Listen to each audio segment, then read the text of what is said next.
তখন আমরা ইনশা আল্লাহ বলি।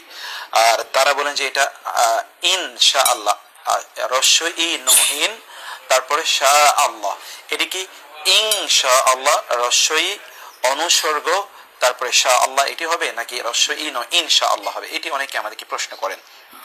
তা আমরা বলবো যে আরবি তাজভিদের রুল যদি আপনি লক্ষ্য করেন, তাহলে নুন সাকিন অথবা তানভিনের পর যখন যদি শিন বা এই বর্ণগুলো আসে, হরফগুলো আসে, তখন সেখানে ইখফা করে পড়তে হয়। এখানে ইনশা আল্লাহ ইং, যখন বাংলা অনুসারটি এটি অনেকটাই নুন সাকিন এবং তানভিনের সময় যে নুনের উপর গুন্না বা তানভিনের যে গুন্নাটি আমরা করি, সেই গুন্নার অনেকটা কাছাকাছি।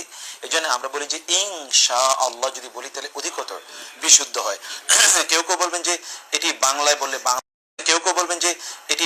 বললে বাংলার মতো করে উচ্চারণ করবো। কেন?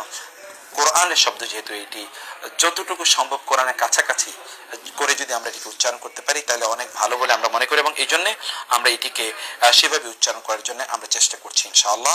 আপনারাও, আমরা যখন বলি তখনও তো আমরা ইনশা আল্লাহ বলি না, আমরা বলি ইনশা আল্লাহ। সেই জন্য ইনশা আল্লাহ এভাবে উচ্চারণ করার জন্য আমরা আপনাদেরকে বলবো। লেখার সময়ও আপনারা যতদূর সম্ভব সেভাবে লিখবেন ইনশাআল্লাহ। এই প্রশ্নটি কয়েকবার এসছে এবং এই জন্য আমরা প্রশ্নের উত্তর দিয়ে রাখলাম।